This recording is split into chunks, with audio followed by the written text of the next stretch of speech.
ഇതിപ്പം ഈ തിരച്ചിൽ 6 സെക്ടറായിട്ട് തിരിഞ്ഞാണല്ലേ? അതെ. അല്ല, ഇപ്പോൾ ഇന്നലെ നമ്മൾ പറഞ്ഞതുപോലെ 6 സോണായിട്ട് തിരിഞ്ഞിട്ടാണ് ഇപ്പോൾ തിരച്ചിൽ നടക്കുന്നത്. നിങ്ങൾ ഈ മുകളിലൊക്കെ ഇഷ്ടംപോലെ മെഷീനറീസ് പോയിട്ടുണ്ട്, സിസ്റ്റമാറ്റിക്കായിട്ട് ചെയ്യുകയാണ്. ഇന്നിപ്പോൾ നമ്മൾ ചെയ്തിരിക്കുന്നത് വെച്ച് കഴിഞ്ഞാൽ റവന്യൂ ഡിപ്പാർട്ട്മെൻറ്റ് ഡ്രോൺ വഴി സർവേ നടത്തി കോണ്ടൂറിങ് ചെയ്തിട്ടുണ്ട്. ഇപ്പം നമുക്ക് ഏതാണ്ട് ഏറെക്കുറെ എത്ര ഡെപ്തോളം മഡുണ്ടെന്ന് മനസ്സിലാക്കിയിട്ടുണ്ട്. പല സ്ഥലത്തും ഒരു 2 മീറ്റർ തൊട്ട് ഏതാണ്ട് ഒരു 70-75 മീറ്റർ വരെ ഡെപ്തുള്ള ചെളിയുള്ള സ്ഥലങ്ങളുണ്ട്. അപ്പോൾ നമുക്കത് കുറച്ച് ഫർദർ സെർച്ചിന് ഹെൽപ്പ് ചെയ്യും, എവിടെയൊക്കെ ചെയ്യാൻ പറ്റുന്നുള്ളത്. പിന്നെ ഇപ്പോഴും ഇന്നും നമ്മുടെ റിവർ സെർച്ച് നടത്തുന്ന ടീമിന് ഇന്നും നിലമ്പൂർന്ന് ബോഡി കിട്ടിയിട്ടുണ്ട്. ഇപ്പോൾ എല്ലാ സെക്ടേഴ്സും ഡിവൈഡ് ചെയ്ത് അതാത് പോലീസ് സ്റ്റേഷൻ ചെയ്യുകയാണ്. അപ്പോൾ എല്ലാ സ്ഥലത്തും ഇന്നലെ പോലീസിനെ ഹെലികോപ്റ്റർ ഉപയോഗിച്ച് മിയാൻഡറിങ് പോർഷൻസൊക്കെ കണ്ടുപിടിച്ചിട്ട് ആ മിയാൻഡറിങ് പോർഷൻസിൽ ആണിപ്പം പോലീസും ലോക്കൽ ടീംസും പോയി സെർച്ച് ചെയ്യുന്നത്. ഇന്നലെ നമ്മളോട് സെർച്ച് ചെയ്യാൻ പോയ ടീം കാട്ടിൽ പെട്ടുപോയി. പക്ഷേ അത് ഇന്ന് രാവിലെ കോസ്റ്റ് ഗാർഡ് റെസ്ക്യൂ ചെയ്തിട്ടുണ്ട് അവിടുന്ന്. സെർച്ച് ഏതാ 2-3 വോളണ്ടിയേഴ്സാണ്, നമ്മളോട് പറയാതെ കയറിപ്പോയ ആൾക്കാരാണ്. അപ്പോൾ അവർ റിക്കവർ ചെയ്തിട്ടുണ്ട്. ഞങ്ങളിപ്പോൾ ലൈവിൽ തന്നെ പറയുമായിരുന്നു, ഇവിടെ അകത്തോട്ട് കടന്നു പോകുന്നവരുടെ എല്ലാം പേരും വിവരം പോലീസ് രേഖപ്പെടുത്തുന്നുണ്ട്.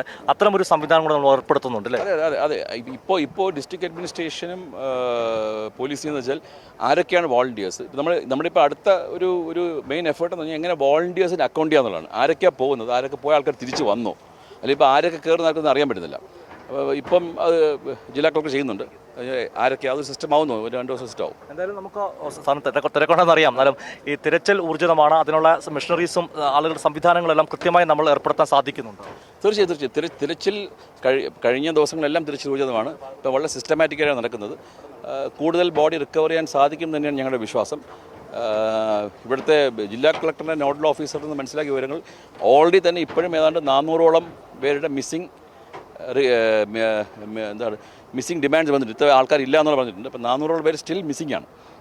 സാറേ, ഒരു കാര്യം, പോലീസിന് ഡ്രോൺ പരിശോധന അതിൻ്റെ ഒരു സാങ്കേതികതയും അതിൻ്റെ ഒരു അല്ല, പോലീസ് മാത്രമല്ല മറ്റ് പ്രൈവറ്റ് ഏജൻസീസും ഉപയോഗിച്ചിട്ടാണ് ഇപ്പോൾ ഡ്രോൺ ഉപയോഗിക്കുന്നത്.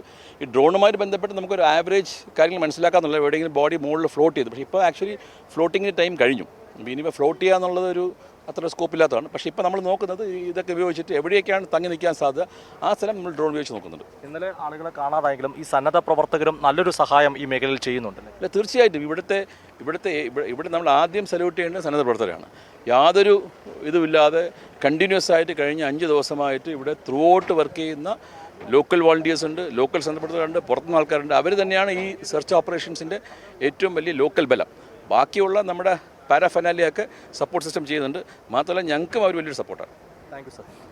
മനു, വളരെ പ്രധാനപ്പെട്ട ഒരു കാര്യം, അദ്ദേഹം ADGP MR അജിത് കുമാർ തന്നെ പറയുന്നത് ഈ സന്നദ്ധ പ്രവർത്തകരെ സല്യൂട്ട് ചെയ്യണമെന്ന് അദ്ദേഹം പറയുന്നു. ഒപ്പം തന്നെ അദ്ദേഹം സൂചിപ്പിച്ചത് കാര്യമുണ്ട്, ഇന്നലെ 3 ആളുകൾ പോലീസിനെ അറിയിക്കാതെ വനത്തിനുള്ളിലേക്ക് പോവുകയും അവർ കുടുങ്ങിപ്പോവുകയും ചെയ്തിരുന്നു. അവരെ ഇപ്പോൾ രാവിലെ രക്ഷപ്പെടുത്തുകയും ചെയ്തെന്ന് വളരെ പ്രധാനപ്പെട്ട കാര്യമാണ്. ഇപ്പോൾ ADGP പറഞ്ഞ ഏറ്റവും ആശങ്കാജനകമായ കാര്യം സുജു, ആശങ്കാജനകമായ കാര്യം ADGP പങ്കുവച്ചത് 400-ലധികം ആളുകളെ ഇനിയും കണ്ടെത്താനുണ്ട് എന്നൊരു കണക്കാണ് അവരുടെ മുൻപിലുള്ളത് എന്നാണ്. അതായത് 400-ലധികം മനുഷ്യരെ ഇനിയും എവിടെയാണെന്ന് അറിയില്ല. അവർ മണ്ണിനടിയിലാണോ മറ്റ് എങ്ങനെയെങ്കിലും പെട്ടുപോയതാണോ എന്ന് നമുക്ക് ഒരു കാരണവശാലും അറിയാൻ കഴിയാതെ നിൽക്കുന്നൊരു സാഹചര്യം ഏറ്റവും ഗൗരവതരമാണ്. കാരണം അതിഭീകരമായൊരു ദുരന്തം സംഭവിക്കുമ്പോൾ സ്വാഭാവികമായും ഈ ആളുകൾ പലയിടങ്ങളിലായി ചിതറിപ്പോയിട്ടുണ്ട്. അവർ അപകടത്തിൽപ്പെട്ടിട്ടുണ്ടാകാനുള്ള സാധ്യതയാണ് 100-90% നമ്മുടെ മുൻപിലുള്ളത്. അത് ഗൗരവപ്പെടുത്തുന്നതാണ് 400 പേരെ കാണാനുണ്ട് എന്ന കണക്ക്.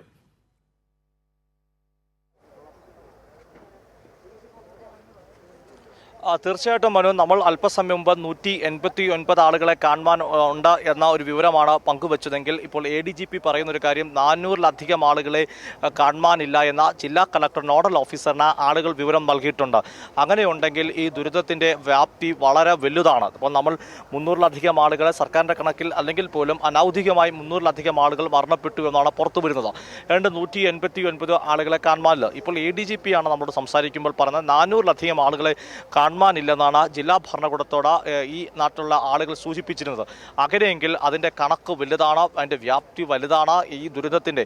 ഇപ്പം പോലീസ് തന്നെ പറയുന്നത് ഈ ഡ്രോൺ ഉപയോഗിച്ചുള്ള പരിശോധന അങ്ങനെയൊക്കെയുള്ള പരിശോധനയിൽ കണ്ടെത്തിയ കാര്യങ്ങൾ പറയുന്നു. അത് വലിയ ഒരു ഇതുകൂടിയാണ്. അതായത് ഈ പരിശോധനയിൽ സ്വകാര്യ ഏജൻസികളോട് സഹകരിപ്പിച്ചു നടത്ത പരിശോധനയിൽ പലയിടത്തും വലിയ മൺകൂനകൾ. അപ്പം മനു നമ്മൾ പറഞ്ഞ ഇപ്പോൾ ഈ ദൃശ്യങ്ങളിൽ കാണുന്ന ഈ കല്ല് നമുക്ക് ഇത് ഇപ്പോൾ വൈഡ് ദൃശ്യമാകുമ്പോൾ ഈ ചെറിയ കൂന പോലെ തോന്നും. പക്ഷേ 2 മനുഷ്യനേക്കാൾ പൊക്കമുണ്ട്. ഒരു 10-12 അടി പൊക്കത്തിലുള്ള കൽക്കൂനകളാണ്. അതായത് ഈ സ്കൂള് ഒരു ഘട്ടത്തിൽ സ്കൂൾ പ്രവർത്തിച്ച അതിൻ്റെ ഗ്രൗണ്ടുകൾ, സമീപത്തെ വീടുകളെയൊക്കെ തകർക്കുന്ന നമുക്കത് ചെറിയ ഒരു അതിഭീകരമായ ദൃശ്യങ്ങളാണ് നമ്മൾ കണ്ടുകൊണ്ടിരിക്കുന്നത്. 2 മനുഷ്യനോളം പൊക്കമുള്ള കിലോ കണക്കിന് ഭാരമുള്ള കരിങ്കല്ലുകൾ, പാറക്കല്ലുകൾ വന്ന് വീണിരിക്കുകയാണ് ദുരന്തഭൂമിയിൽ. അതിൻ്റെ ദൃശ്യങ്ങൾ ഈ ചെളിയും മണ്ണും മാറി കാണുമ്പോൾ അതിഭീകരമായിട്ട് നമ്മുടെ മുന്നിൽ നിൽക്കുകയാണ്. എത്ര വലിയൊരു ദുരന്തമാണ് നമ്മുടെ മുന്നിലൂടെ കടന്നുപോയത് എന്ന് ആശങ്കയോടെ മാത്രമേ കണ്ടു നിൽക്കാൻ നമുക്ക് കഴിയുന്നുള്ളൂ. സുജുവാണ് വിവരങ്ങൾ നമുക്ക് സമഗ്രമായി ചുരൽമലയിൽ നിന്ന് നൽകിക്കൊണ്ടിരിക്കുന്നത്.